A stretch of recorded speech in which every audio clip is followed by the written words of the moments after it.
Wednesdays, sponsored by Jim Beam, the official bourbon of the Minnesota Wild, are here all season long. Listen every Wednesday through March for your chance to win tickets.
Nordoin for PA, Maxx Fuller producing, and weekly guest Ben Leber at Nacho Leber in studio. I don't know if you have a lock. Do you have a lock of the week into the combine or into the draft in terms of Maple Grove lock and safe, Mr. Leber?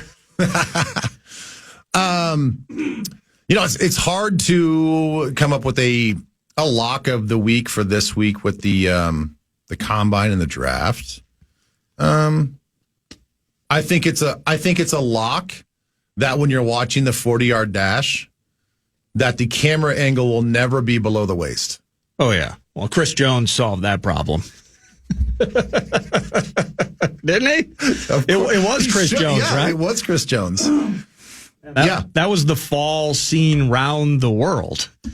Well, even when he falls and, everything just falls out. Yeah. Still, 95% of these guys are wearing just tights. Yep. And that's it. Yeah. And you don't need to hold yourself down. And what do we love to do when we watch the 40-yard dash is we play it in slow motion. I don't, but NFL Network does. Oh, they do. Yeah. Yeah. And they have like the little ghost runners potentially depending upon who it is. Yeah, when they have that straight ahead view where they're running at the camera and somebody runs a really fast time or something, they slow that sucker down. What does the thoroughbred look like at full speed? Yeah. Chris Jones pretty fast for a big guy. Pretty fast. Pretty fast for a big guy. Yeah. Chris Jones. I am excited. I was texting you yesterday or the day before. I don't believe you're going to be attending the combine this time around. No. But you've been there both as a player and now working with the Minnesota Vikings and just kind of analyzing, doing, getting great interviews. I mean, that's really kind of the rat race, right? This is one spot where everyone's in one place.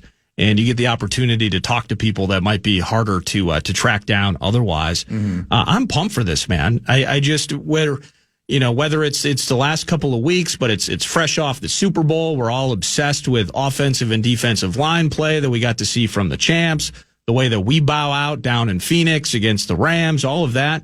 This time of year for me, the combine gets the train moving. And I can't wait to dig in and watch some of these guys perform in Indy. Even if that isn't as important as film and some other things to break it down, but getting those names bouncing around in my head, I can't wait, man. No, I'm with you. I sort of use it as that is the official kickoff to the off season. I'm kind of taking a mental break from, a large part of just like doing a lot of deep diving in the NFL. It's like, all right, we did that for, 20 weeks of the season, 20 plus weeks of the season. And now I just kind of want to take a deep breath a little bit. And especially when it comes to terms with the draft, it's a lot of names. Yeah.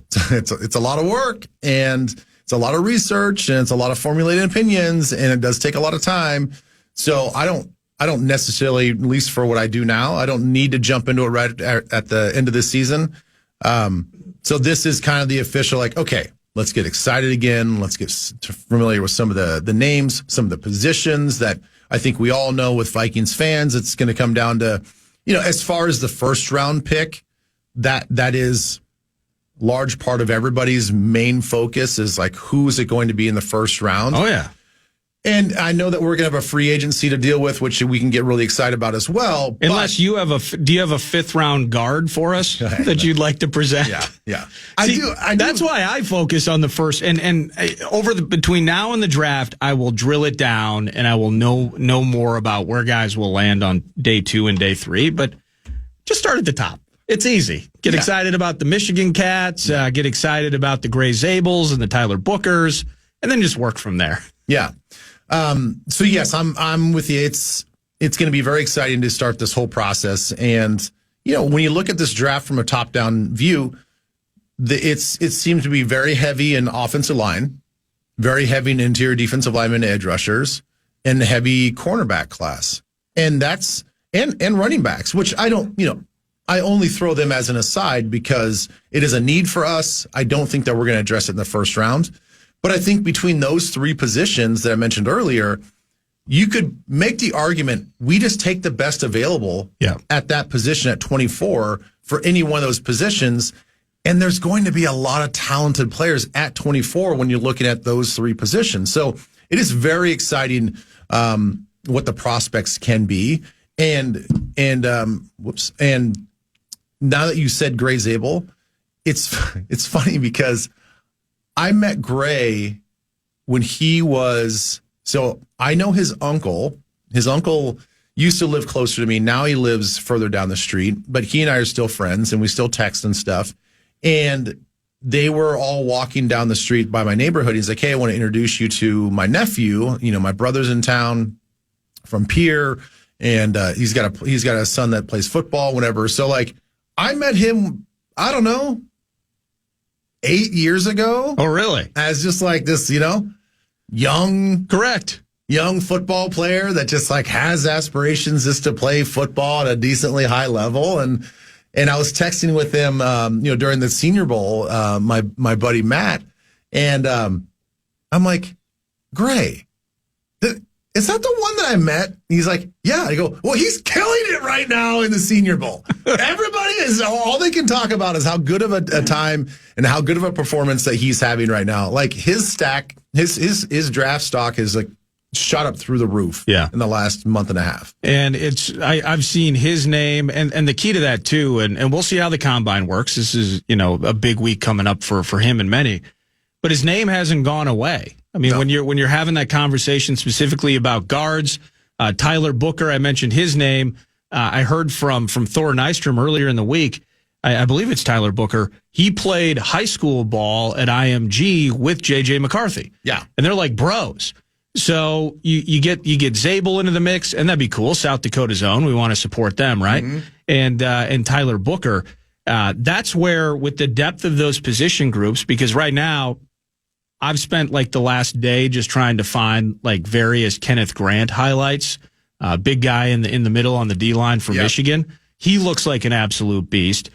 This is truly, in terms of our needs at corner, interior lines, and even running back, as you mentioned. I still love the Hawkeye Caleb Johnson. Yep. This is kind of a feast as a fan. You know what I mean? Where it is, you can't go wrong. Maybe this is best available for a general manager that really needs a W with his first round pick. Yeah.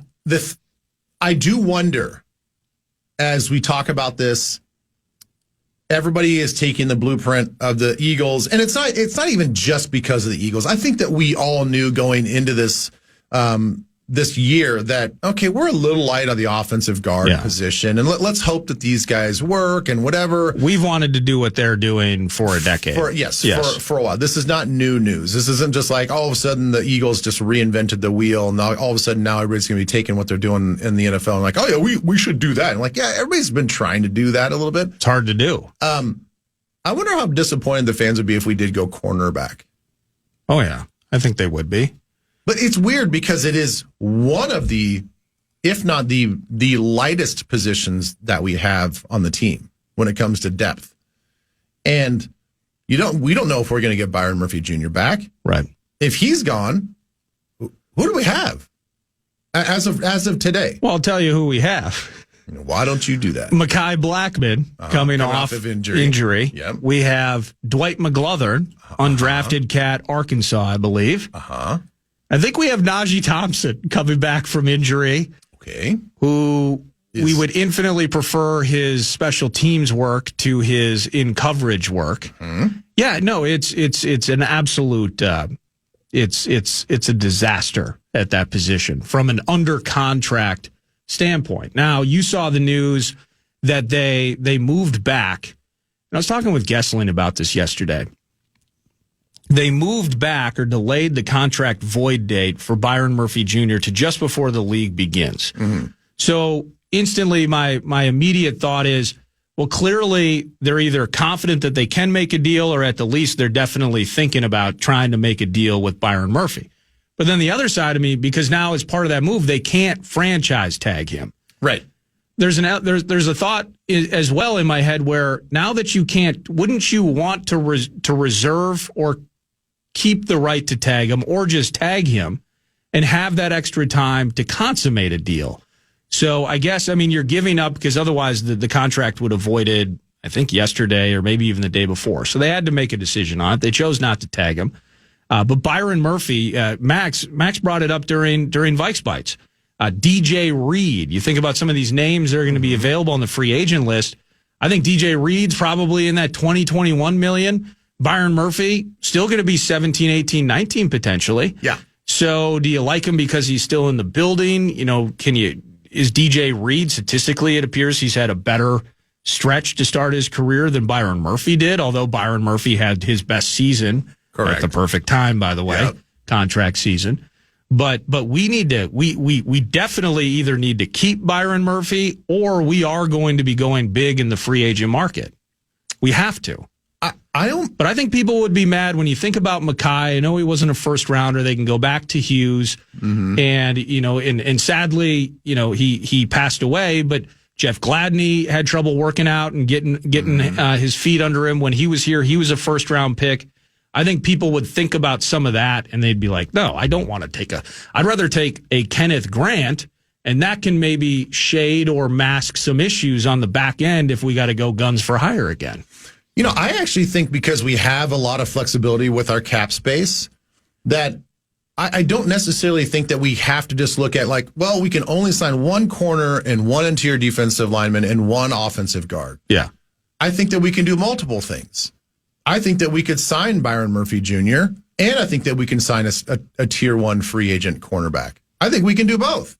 I think we have We have a ton of cash. We have a ton of cash. You can manipulate those numbers any way you want. As long as Sam's gone, we got a ton of cash. He'll be gone. Yeah. No doubt in my mind. No, I agree with you too. Yeah. So you could do both of those things, and you probably have, and you're still going to have plenty of money to go out and get a starting offensive guard and a starting interior defensive tackle. You could do all those things. That's before you get to the draft. And that's before you get to the draft. Yeah. And then it becomes, we're still going to probably draft best available at those three positions, but now it becomes less of a full need. And I could see things playing out to where we get who we want free agency as a cornerback. We get a top-end starter interior defensive line, which, haven't done a ton of investigation, but I don't think there's a ton of guys to really choose from at this point. But you could still bolster your lineup on the defensive front. I could see us missing out on this whole Trey Smith thing. Yeah. There's a lot of teams that a lot of teams around us with cap space that need offensive guard help. Yep. And I could just see us losing out on the bidding market with him. And that's fine. And then refocusing as offensive guard in the draft. Right. And that's how I could see it playing out realistically. Well, and it's just, I think they're 5th or 6th in the NFL in cap space now. But Gessling, again, talking with him yesterday, there are more levers that can be pulled here. You can extend Josh Metellus. He's entering the final year of his deal. Mm-hmm. What are you going to do with the 30-year-old in Van Ginkel? Would you like to extend him for a 2-3 year deal? All these contracts, Ed Ingram. Yeah. Ed Ingram, based on his playing time, is potentially going to make his cap number jump to north of $5 million in 2025. Are the Vikings interested in paying Ed Ingram $5 million when they had to bench him for Dalton Reisner? So there are a lot of things where 60 could become 75. TJ Hawkinson's been a big talker. Listeners have texted in a bunch about him. Kind of the idea of 17 million is a fat number for TJ. Some want to trade him, but I just kind of want to fix that number. And I know that all these contracts have void years and things now where they can convert to signing bonuses. It's basically a common thing now. So there are more levers that can be pulled, Ben, and 60 could become 75 pretty quick. Yeah. And that's where it does get interesting. I'd be up for a Hawkinson redo. I'd be up for, a Brian O'Neill redo, maybe smoothing out that number a little bit. You got to be careful, especially when you're talking about a guy like Brian. Like, how far do you want to extend his contract to smooth out that number? Right. But he's sitting on the team at the highest cap hit right now, $26 million. And like, do you want to have your right tackle making $26 million on your cap this year? I mean, he's a hell of a player. Love him. But 26 is a lot. 26 is a lot, and so, and every team's going to go through that exercise at the same time. So maybe when it's all said and done, are we moving up with our ranking from sixth in the league, sixth most cap space in the league? You were saying sixth or seventh most. Yeah, caps? Something in that area. I mean, maybe we go up a spot and we get a little bit more breathing room, but I still think there are ways that we can free up even more space to be major players. What do you think about Kwesi's contract not being done yet? Does it matter to you? Is it stretching out a little? It's just kind of hanging out in the wind. Kwesi, whether he's in the decision-making spot right now, as we hear, Aaron Jones, you talk about maybe that's, a position that isn't addressed in the first round. Well, part of that decision-making goes into their faith and ability to maybe bring an Aaron Jones type back. Mm-hmm. I would like him over what I'm seeing from the other free agent options that are out there. Do they still have any faith in Ty Chandler? And that could be fleshed out at some point as well. But you have the general manager making these decisions, and he is entering effectively a lame duck season. And I just think it's, you get the head coach done. You're excited about that. Coach of the year. The general manager contract has yet to be extended. I just wonder what's going on with that. Do you wonder about it at all? I do wonder about it because it did seem like that he and KOC were a package thing. That success and failure probably was going to, reside with them being a package thing, taking the blame or, taking the hit. But it seems like to me on the outside looking in that they see it differently. They're like, well, no, we think that our coach of the year is the coach of the year, sort of despite the fact that he's had a super, super talented roster. He's getting some excellent play with his assistant coaches, coaching these guys up and teaching these guys.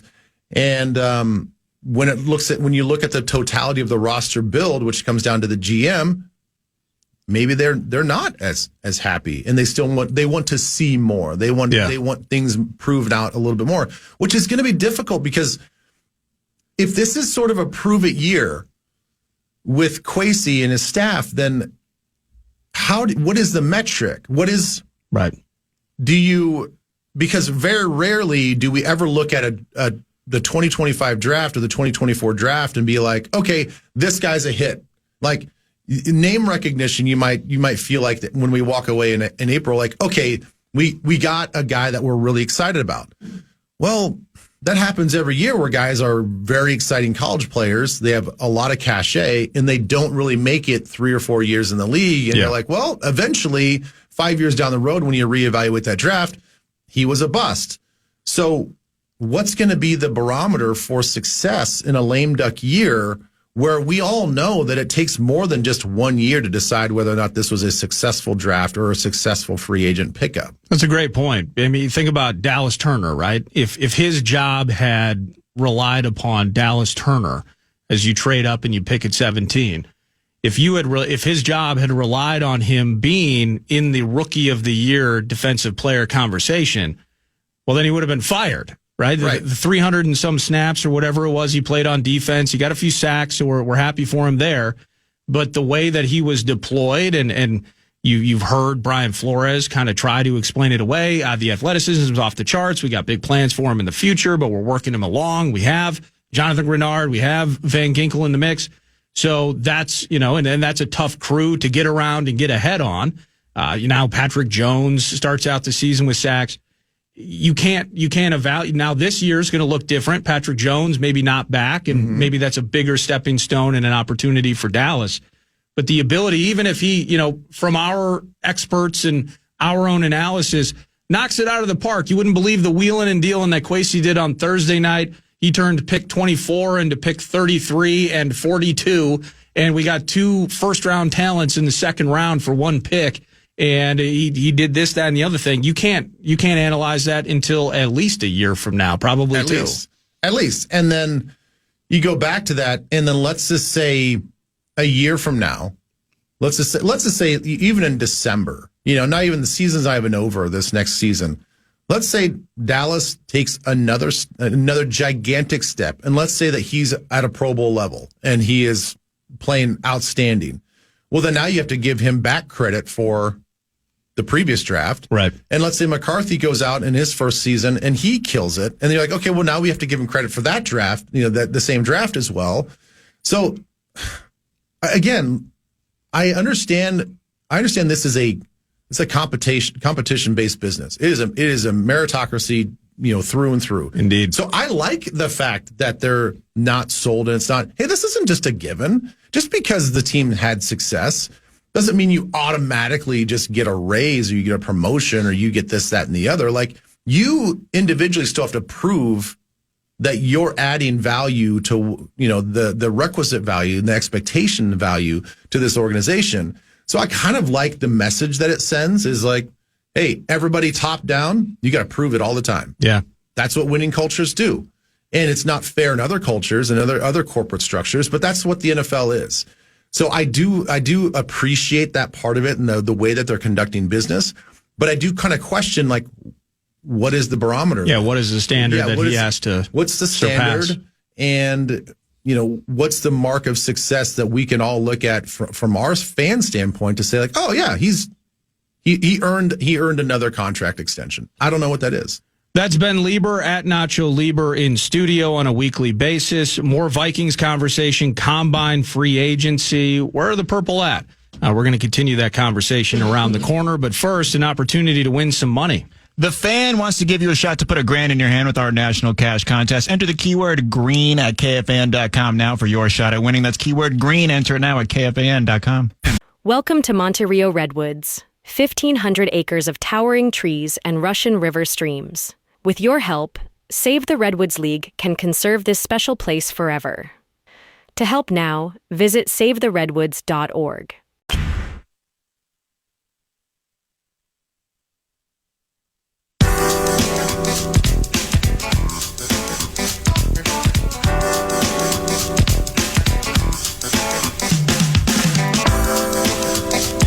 Heads up, Minnesota. Slightly Stupid is coming to town with their unique blend of reggae, rock, and blues. Don't miss out on this epic night when they take the stage at the Ledge Amphitheater on August 6th.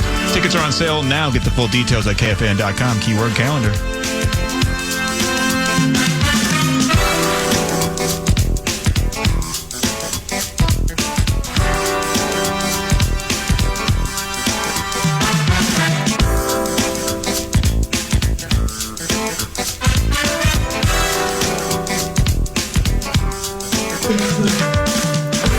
Out of Kansas State, measuring in 6'3", 244 pounds, Ben Leber. Were you an outside linebacker or inside linebacker when you went to the combine? I was outside. You were outside.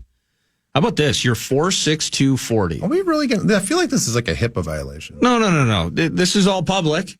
This is all public. I didn't get the. Did you go? You went through a medical evaluation, right? Okay, that's next. I got that. I got everything here. No, your 4'6", 240 was in the 86th percentile based on your size at the O2 Combine. Yeah, it's too slow. You were, but still kind of a blazer. Or not a blazer. No. I mean, I got to be honest. I was very disappointed with my 40 time. I ran a better 40 time at my. Sorry, I brought that up. I know. I mean, you're just opening up a lot of old wounds.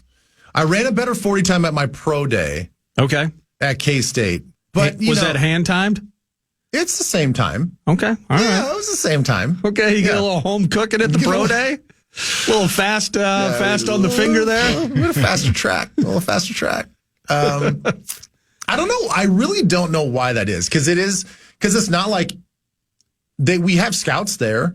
Mm-hmm. You know, I wasn't taking our strength and conditioning coach's thumb timer. You know, it's not like, oh yeah, you got me at 448. Like that's the one I'm going to publicly go with. No, my hand time from the scouts at my pro day was faster than the combine. And it seems to me that's the case for a lot of guys. So I don't know why that is. Maybe it's just the stress and anxiety of the combine itself, and you just don't feel as fluid. What was the thing you worked hardest at? Because I just rattling through it, like I saw you put up 20 on the bench. Yeah. At 225. Mm-hmm. I don't believe I could do one at 225. That was that was probably on the weaker side as well. I mean, I think if I would have been 24, 25, it would have been, okay, that's respectable. Yeah. 20 is just kind of like, eh. But what was the thing? Like, I mean, did you practice the shuttle? Yeah, I would say the broad jump or something like that. Was there a thing where you did a ton of reps on it? I would say, looking back at it, the one that took the required the most amount of brain power and thought and science and process behind it was the 3-cone. Really? Okay. So if you can imagine, for everybody listening, the 3-cone is basically like the letter, you know, it's an L-shaped thing. You know, you start at one cone, you run to the other, you run back around the first cone up to the top of the L, and you weave back around and finish. So everything when you go through your combine training is broken down into a science.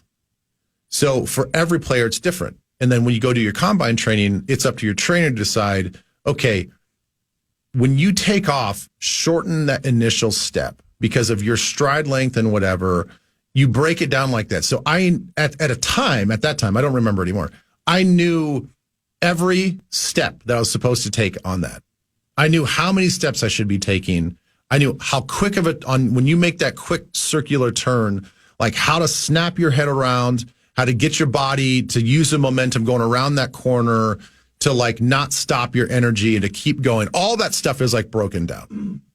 So I would say that particular drill, because of the turn, because of the fact that you have to do a complete 180 and go back the other direction, that was the one we put the most time into. So you truly, at a point, as you said, and it's 2002, so this has been a couple of years, you truly knew like it's the 3-cone, that's 57 steps or something like that, whatever it was. Yeah.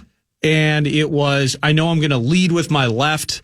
I even know really, and you feel it by doing it a bunch. You probably did 103 cones. Oh my gosh. Yeah. And this is how much weight instinctively that I got to put when I make that cut. Yeah. And then here's how many steps. I know I'm going to have a good time if I can get around. Maybe it's 3 steps instead of 4. That's how much you drilled it down. Yeah. For the drills in Indy. That's unbelievable. Yeah. And it's like little brain markers as you're going through it. As you get through the first cone, it's like you're telling yourself, you know, explode. Like give me 2 explosive steps. Like boom, boom. Like right. Give me two hard good steps, and then I gotta think about my entry and my angle going into that corner to swing that back around because. You know, and the thing is, like every day, your body just feels a little bit different. So as you rep and rep and you rep and rep, and you're like, okay, my left foot on that turn was a little bit too wide. You know, I got to make sure that I really hug that cone without knocking it over, because you knock it over, that's a penalty. So it did become, that one was the most detailed. You know, 5-10-5 is pretty easy. It is about the turn and about getting your body to sort of turn the direction before your feet touch. And it's about stretching. You got to stretch that hand because your fingers have to touch the line. Okay. It's like, how far can you get away from the line to where your fingers can still touch the line and still be, you know, within the realm and the framework of the drill. You know, the broad jump is easy. It's just like, you load up and go. You know, they all have different elements of like, okay, relax this, drop your hips, really focus on, my knee bend here.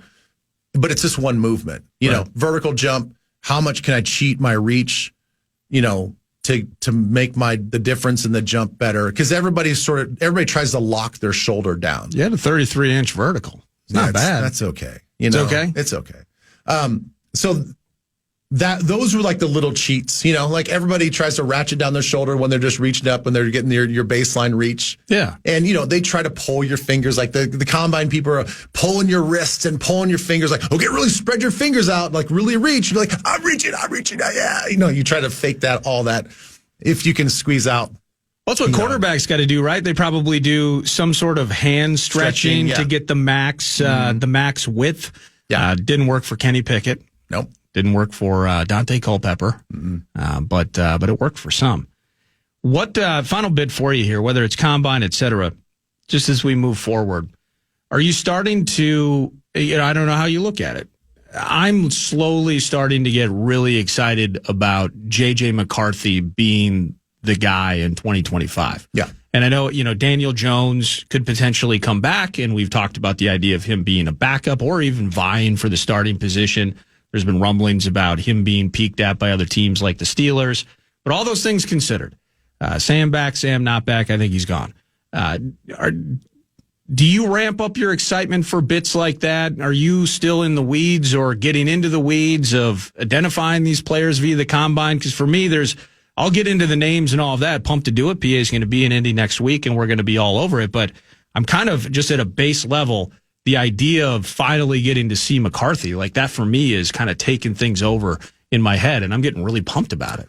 Yeah, there's suspense to the whole thing because I still think it's, I've been saying now for weeks and weeks, I just think this is McCarthy's team and I can't wait for him to take over and all this other stuff. But until we clear that hurdle and we really know what the Vikings' intentions are with Sam Darnold and everything going forward, there's still some just like, I'm kind of holding my breath a little bit. Yeah. It's not fully his team yet. But as I look at it and I do forecast my gaze to the future of what OTAs look like and all this other stuff, how can you not be excited? This is something for Vikings fans that we've been wanting for, it feels like a decade. Yeah.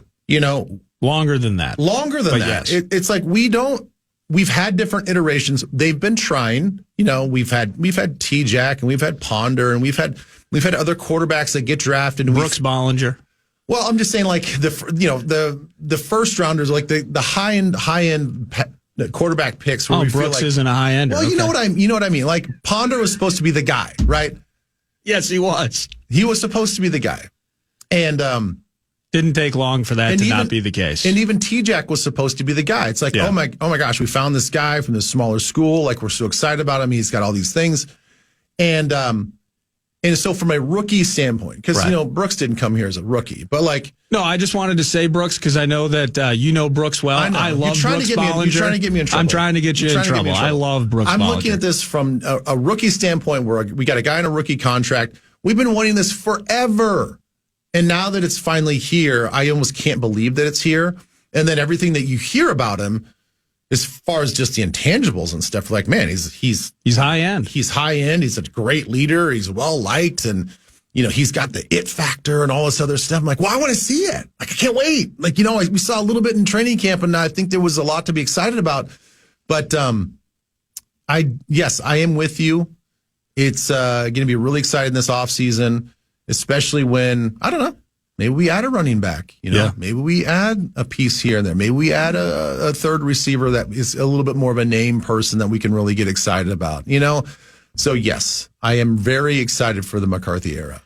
Thanks for hanging out. Twin Cities Live today, right? Twin Cities Live today. And then we'll be live tomorrow at Cowboy Jack's in New Brighton. Oh, sweet. Yeah. TCL Live. Show up early, right? Yes. Show up early. Mm-hmm. Are they serving beverages? Yeah, so get this. So Grey Duck is now one of our sponsors. Shout out to Grey Duck. And they're offering, this is going to get dangerous now, $2 Bomba Juices. Oh, come on. Yes. And that is Cowboy Jack's in New Brighton. Yes. What time do they open? I don't want to put words. I think 11. Well, you know what? The show ends at 11:54. I'll see you at 12:20ish. Love it. That's going to be sweet. I'm going to take in my first. And Chad's going to be there too. Chad and I are playing a little game. It involves a bat spin, so things could get dangerous. And two old NFL players getting competitive. It's going to get feisty, isn't it? Yeah, it'll get feisty. That's Ben Leber at Nacho Leber via X. As we continue, I'm obsessed with what's going to happen with these Vikings, and Ben's nice enough to come in on a weekly basis. Cowboy Jack's New Brighton for Twin Cities Live fans. Bomba Juice, $2 a piece.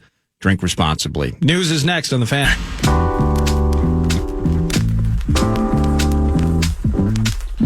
Don't miss out. Earth, Wind & Fire are set to light up the stage with their timeless hits and electrifying performance. Secure your tickets now to see them at the Ledge Amphitheater on August 10th and get ready to groove to the legendary sounds of this iconic band. Get all the details right now at KFAN.com. Keyword calendar.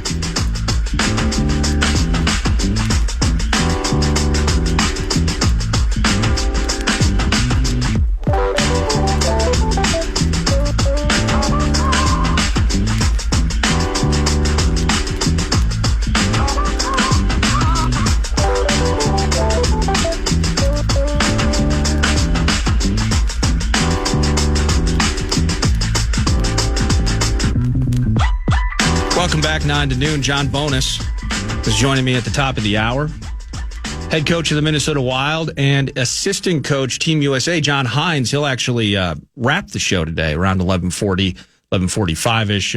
He'll call in, and then we'll chat about Team USA, stretch run, regular season for the Minnesota Wild, and all of that. But let's jump into news here with Max. Max's Meanderings brought to you by The Casino at Canterbury Park. What's up, Max?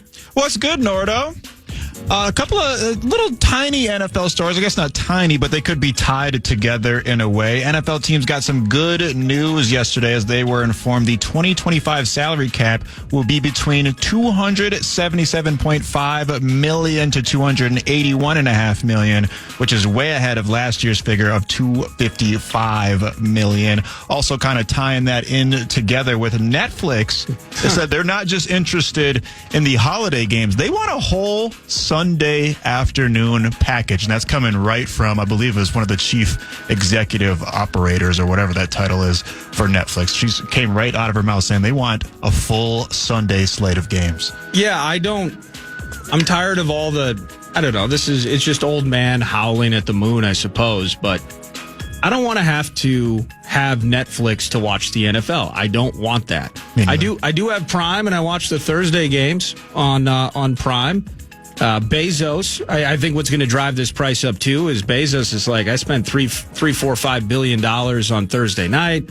Thursday is kind of fourth in the north in terms of viewership and eyes, and in some ways the matchups themselves. So maybe I want to get in. If Netflix has a chance of getting Sunday slates, then I would too. And so it'll be another great revenue opportunity for the league. The good side from a cap standpoint is always moving up. That means that you're going to get relief if you're a team that is in need of relief. Minnesota Vikings on the good side of things right now, in the black at about $60 million plus. A chance to even extend that by pulling some levers. For me, I like the idea of it being available to the most people with the fewest roadblocks. But clearly, if the league is opening potentially the door, I mean, this isn't a news article if there isn't an opportunity there for Netflix. So they got to get their cash, right? They got to get their cash, and the NFL has been king for a long time. I keep using the example, the NFL, biggest league, biggest sport in the United States, and their revenue deals from a TV standpoint, it's somewhere in the neighborhood of like $22 billion that they're getting from TV rights across the board. Premier League, the world's game, soccer, Premier League being the most popular, at least as far as Americans know it, and many know it. The Premier League in England would be top of the table in terms of high-end international soccer from their league standpoint. They're at like 5 or 6. So That just kind of tells you. And so when the World Cup shows up, you're going to get all the eyeballs. World Cup's still going to get the viewership numbers that dwarfs them all. But from a monetary standpoint, in terms of the getting is good. The NFL absolutely just crushes financially, crushes everyone financially. And so, but there's going to be a part, I don't know when it'll happen. I'm not predicting. It was kind of like, hey, 10 million people watched the USA Canada on Saturday. The NHL is overtaking the NBA. No, it's not. No, it's not. No, it's not. It's not going to happen. So we can complain about the All-Star game. 5 million people still watched whatever the heck that was on Sunday night with the NBA. People are still going to watch, and Adam Silver and company, they got some work to do in terms of revenue with the NBA, but they're getting the eyeballs. They're getting the revenue. The NHL is not overtaking the NBA anytime soon. And the NFL is going to be atop them all for a long time, for the foreseeable future. Certainly, I just wonder where or if there ever will be a standard or a mark, a barrier, the Overton window where the consumer is like, this is enough. Like this is $20 for a water at a stadium is actually now too much. Right. Like where does that line hit? They haven't hit it yet. So, yeah, Netflix, if they pile in a bundle of money, the Jake Paul Tyson bit was disastrous, but the Christmas Day games, and I thought their presentation, the studio desk, everything was really good with Netflix for the Christmas Day games. Yeah, it was awesome. I just am so tired of having to have all the streaming services. Same. Yeah, I'm just a cheap Nordo here. I don't want to have to, and then as part of that, I'm going to have to pay more per month for Netflix. So not interested in that either. Also don't like the idea of not being able to flip between games anymore. That's a lost art. You kind of just got to stick with one, or you got to have the multi-screen setup. I like being able to go between multiple games because, newsflash, not every game is great. No, and actually most of them are not great Right. on the average Sunday. Right. And that's a great point too. YouTube TV, I think they're still trying to figure out how to best deliver Sunday Ticket to their viewers. I like YouTube TV's customer general user interface. Mm-hmm. I think it's really nice from a guide standpoint, and they've been pretty on point in terms of like the For You and kind of the programs you might want to watch. And so I love YouTube TV, but that has its all of these have their detractors, and the ability, even if it's because if you have multi-TV or they're all and you can do the channel flip like with Comcast in front of you there, you can bounce back and forth pretty easily. It's a minor inconvenience. I got to close out of Netflix. Right. I got to open up Prime. Damn it, the kids were playing around with this thing. Molly, what's the password for Prime? Hey, where are you? You have to go through that once in a while. For sure. And then the time it takes for you to go between Netflix and Amazon Prime, of course, there's like a 99-yard touchdown that occurred that you didn't get to see. Absolutely. And because I switched, now I don't have the DV, I don't have the Right, save. you can't go back. I can't even rewind. This is very inconvenient for us. The NFL is really good at making money, and Netflix is going to hand them a giant bag of it. Anything else? Yeah, moving over to the NBA, the aforementioned NBA, the Wolves will be back in action tomorrow night as they take on the Houston Rockets in Texas.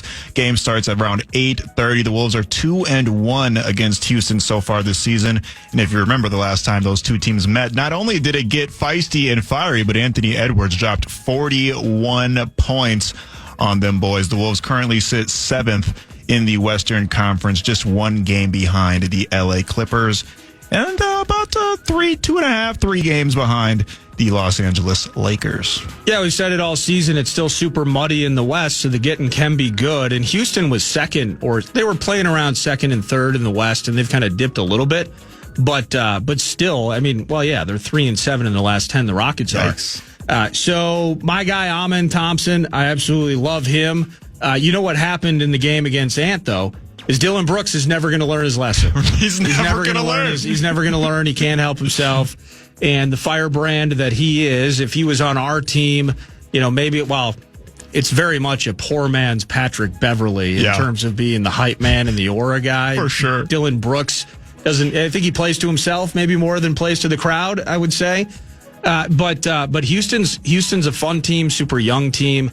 It is, kind of now we need to move. We can speak to the issues that they've had, gelling, etc. Do we know, is Julius Randle? No Randle. No Randle No tonight updates, or right? tomorrow night. And I think Rudy's still day-to-day as well. So Rudy's day-to-day, DiVincenzo. No DiVincenzo yet either. And it's the great, I love the Howl. Love everybody associated with the Howl. Can we just call it a big toe? On the injury report, I think it says great toe. Is it a great toe? Is it a great toe? It's Have we not- all been it ain't pronouncing great it right wrong? now. Right. And this is the worst toe injury in the history of the association. Right. Maybe it's a galvanizing toe? Kind of a mediocre toe. Could be a magical toe. Adventurous? An alluring toe. Depending If you're Rex Ryan, maybe. upon who you're talking to. If you're Rex Ryan or Absolutely. Quentin Tarantino. Put that plaque in the dressing room. I can't wait for that to resume again. You know, that's and great timing for Nations face-off, but we have really been able to sink our teeth into that in lieu of National Hockey League games, in particular now as we're talking about the Wolves, with the Wolves games too. But meshing here and injuries there, and I know it was right hip soreness into the break that we heard about. Maybe I believe was it a growing issue? I think it was a groin with Anthony Edwards. That kept him out of Sunday night's festivities. So we just need Ant to be healthy and get ready for this thing. Less than 30 games remain, I believe, in the regular season, and I want to get him out of the play-in. And there's still very much an opportunity for the Wolves to host a series. They've kind of put themselves; they're up against it, but they need to mesh. They need to mesh now. They need to win games now. And Houston is reeling and begging to be beat. So let's do it on Friday night. How about this for just how fast things can change? Right now, the play-in would be a Western Conference Finals rematch of the Timberwolves. Don't do it. Versus the Dallas Mavericks. Shows how much things can change in just about a year's time for both franchises. Well, and, I don't know what Nico Harrison's future looks like. I mean, he's really taking the anvil on the head right here with this Luka trade. Yeah, he is. But he's not getting any luck. I mean, Anthony Davis, you can take the trade and the memories and the aura and the iconic part of Luka. That's gone. You can't. I mean, that's undisputed. But Anthony Davis is an awesome player, right? And they're and working with a front court that has, I believe it's either Lively or Gafford will be coming back. Both of them are hurt right now, but they have both of those guys with AD. You got PJ Washington, who just had a kid, and then I think he hurt his ankle or something like that. But he's going to be in the mix. That's an unbelievable lineup and can absolutely contest in the West. For sure. But Anthony Davis played one good half and got hurt. PJ Washington did just have a kid and did just hurt his ankle or something, and he's unavailable. Right. Gafford and Lively are out, and they are absolutely nosediving in the West right now. Yeah. It's got to be awful in Dallas. Yeah. And then you're just thinking, we want to get excited, Dallas fans? Well, Brian Schottenheimer's your coach. How about that? It shows how lopsided the injury situation is when guys like Kyrie Irving and Klay Thompson are they're your tent poles for healthiness at this point. And he holds up the number 4. Nobody gets it. Yeah. Nobody understands it. He can still he's so up and down right now at this stage of his career, but still balling. Let's pause and reset. We're going to head down to Fort Myers and check in with John Bonus, Twins Daily, Twins Geek, Zone Coverage, does it all. He's got 100 different websites, and he loves the Minnesota Twins. He's in Fort Myers. We're going to catch up with Bonus around the corner and chat about the Minnesota Twins as the final hour continues 9 to noon on the Fan.